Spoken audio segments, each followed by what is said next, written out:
Welcome back to the show. We always try to take you to all corners of the world on this programme and to talk to some of the leading lights in all the major racing jurisdictions. And to that end, I'm so pleased to welcome to the show Australia's leading trainer and now, I was going to say at long last, but it's not taken him so long, Melbourne Cup winning trainer Chris Waller joining us from Sydney. Chris, good morning, good evening to you. Good morning to you and all the viewers. Yeah, it's a privilege to be on your show, and yeah, we've got a little bit to talk about that's been very special to us over the last few weeks. You certainly have, because no matter what you do in your highly decorated career, and you've broken just about every record that Australian racing has to offer and trained one of the most celebrated horses of all time in Winx, if you haven't had a Melbourne Cup, you go to the race as a slightly different man or woman to if you have won a Melbourne Cup. Yeah, it sure is an iconic race here in Australia. As I say, it stops the nation, but not just here, other parts of the world as well. And as we've seen in recent years with the Dermot Weld horses, the O'Brien horses, and there's so many great horses that actually have come over and basically been dominating our race for many years. It's opened it up to the rest of the world as an imagination race, the big prize money, the unique type of race being a 2-mile handicap. And yeah, it's a great thrill to be part of it, and to come home with the win was very special.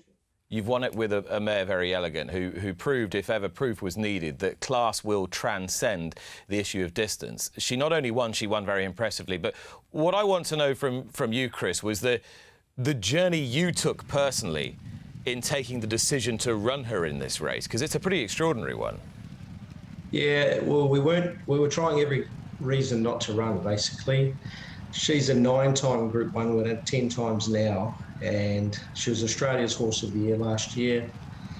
And she's still not finished yet, so we're always trying to protect her, make sure that she comes back for her next preparation, as we call it, in just as good a form. And sometimes the Melbourne Cup can be a really tough race. And she had 57 kilos to carry, which is a massive weight for a mare over the 2-mile journey. So she's only a little girl. She's about 435 kilos, and but a heart the size of a lion. So she certainly showed that thanks to a nice James McDonald ride.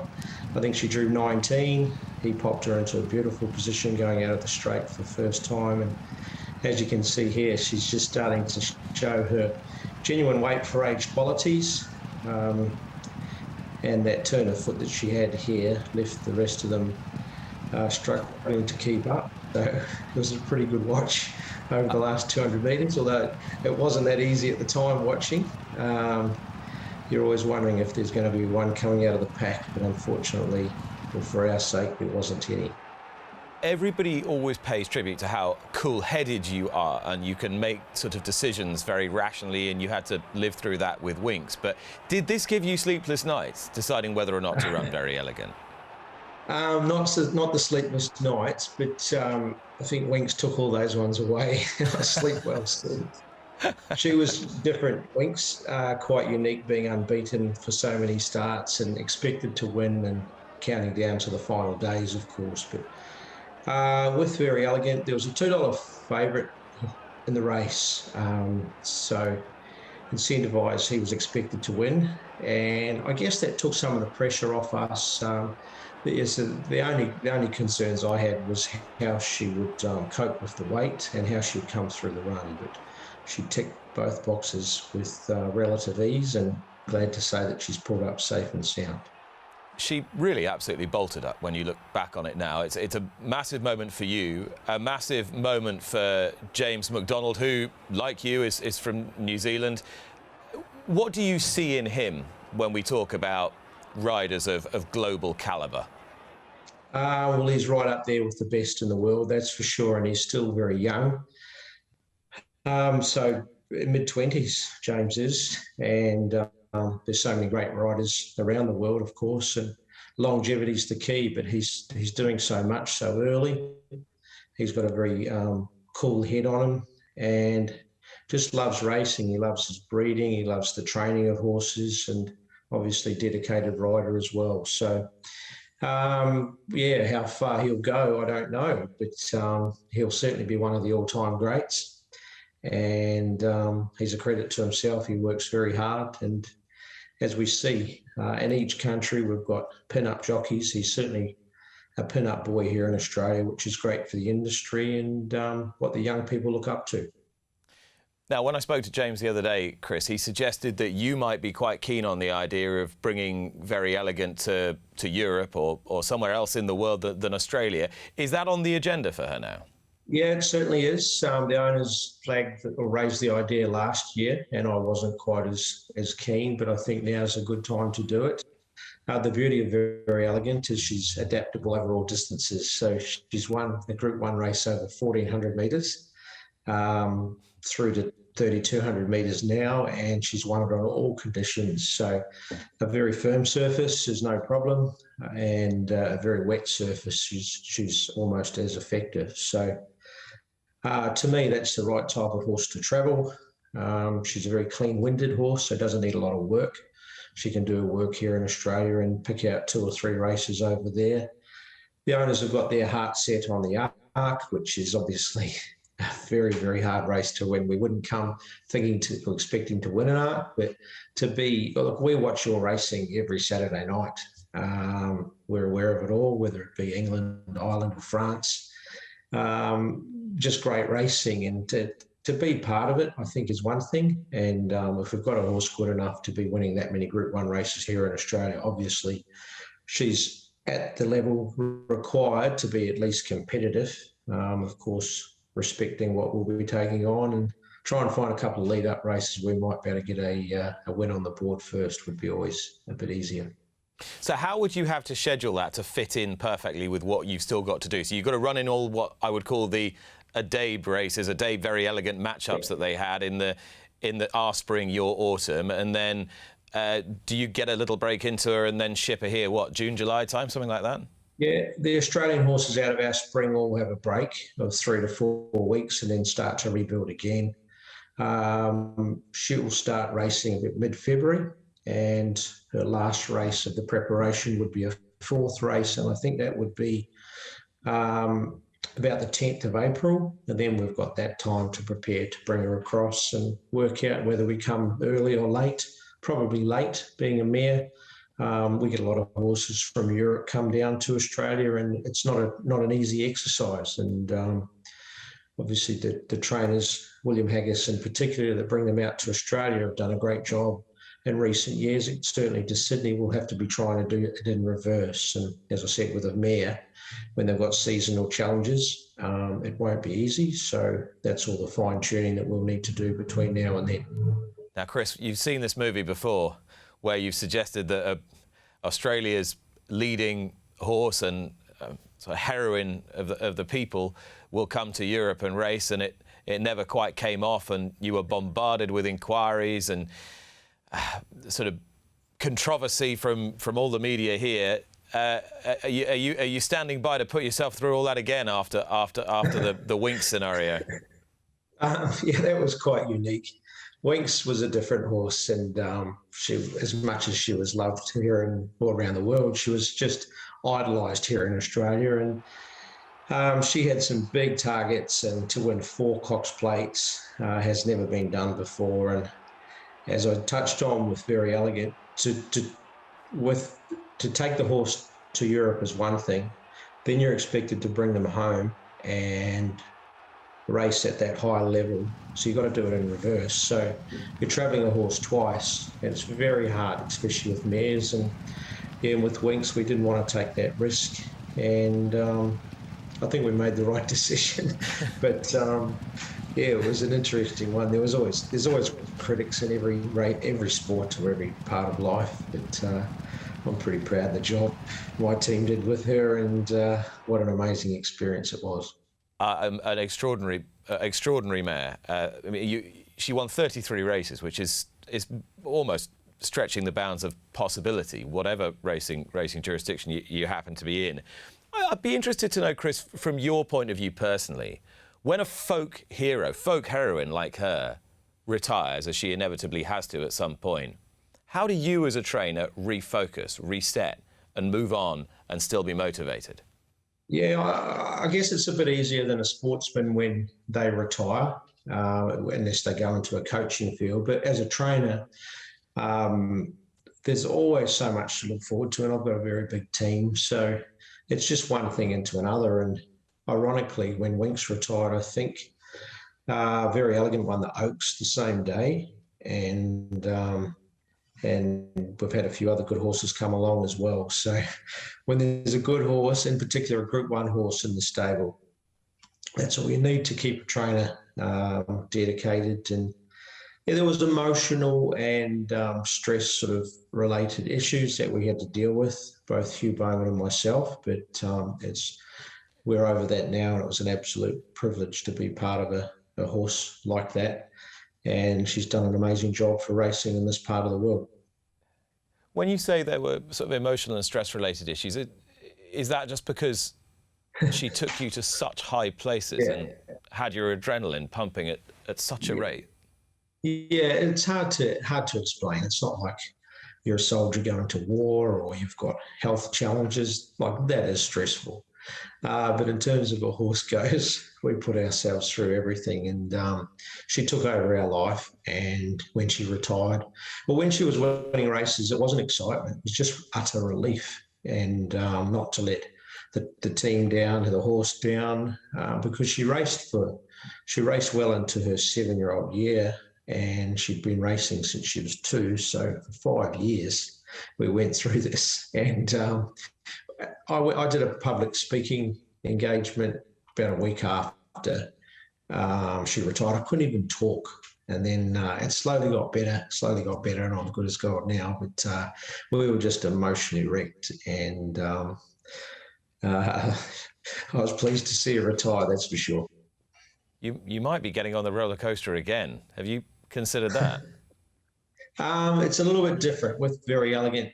Although she's won 10 Group 1 races, she gets beaten like most horses. So, yeah, it's a completely different ball game, but a privilege to be involved in a mare like Very Elegant. 10 Group 1 races. She won the Oaks as a 3-year-old. She's won Group 1s every year, and she's a 6-year-old now, still going so well.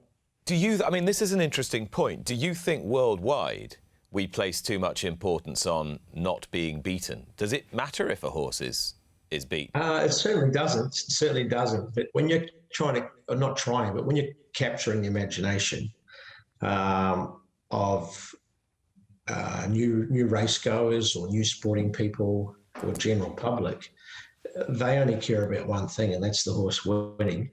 As race goers, we don't. We expect a fight, and in fact, it gets boring when the same horse keeps winning, unless they're having challenges worthy of getting excited. And she used to have 1 or 2 each year, but yeah, I think from the fact that she was winning, and she was on the front page of the newspapers on the Friday and Sunday mornings, pre and post race. So she was on all the television shows, and it just created a huge following. And for that reason, I think she needed to keep winning, and especially the last one, the Queen Elizabeth, for her 3rd time.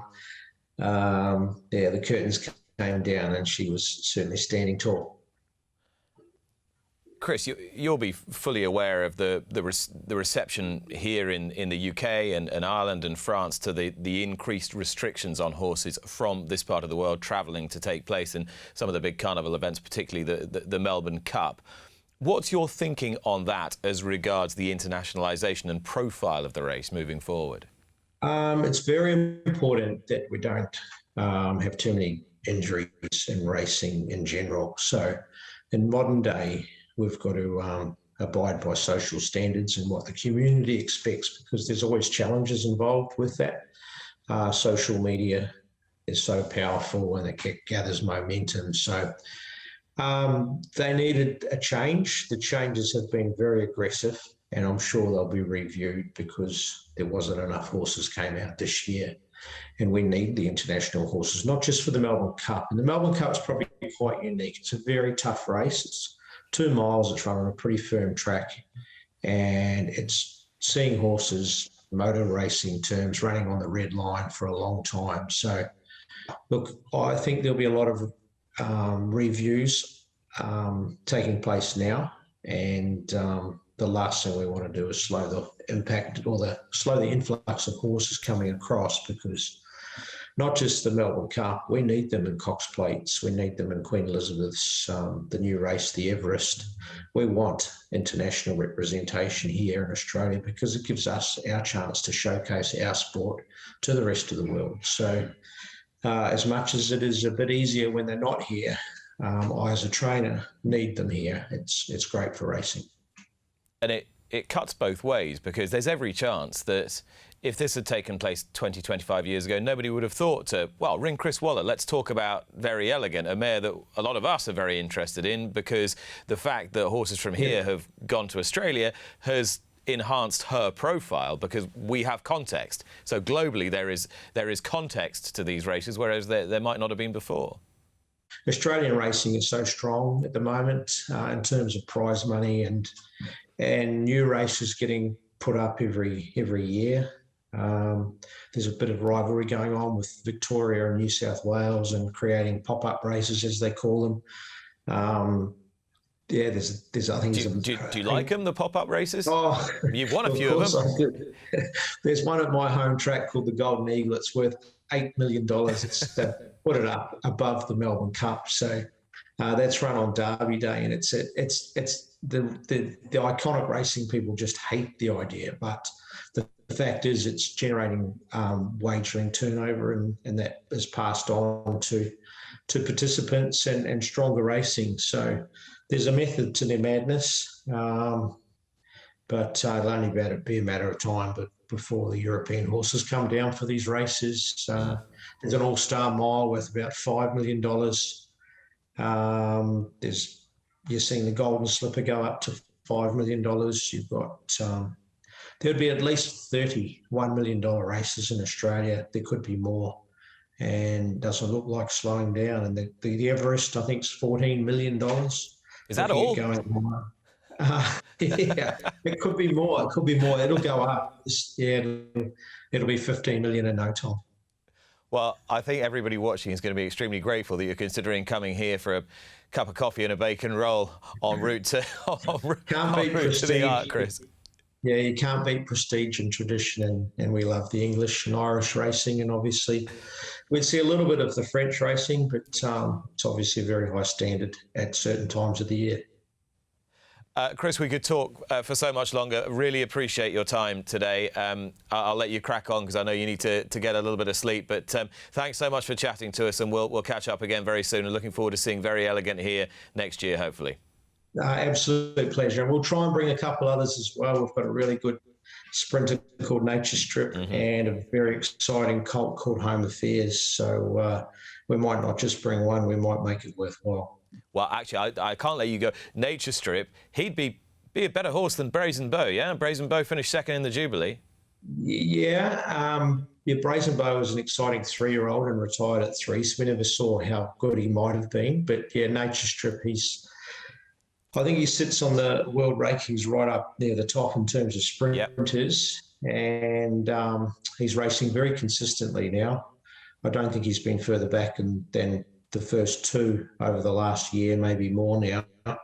And he's won the Everest and the last 2 runnings of what we call the TJ.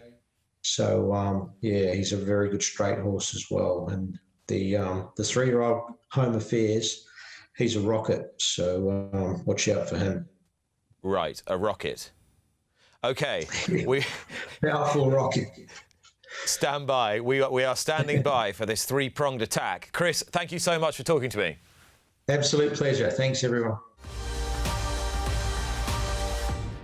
Subscribe to Racing TV to be notified when more Luck on Sunday videos are appearing online. And don't forget to join me for the show every Sunday morning from 9 o'clock with the best guests.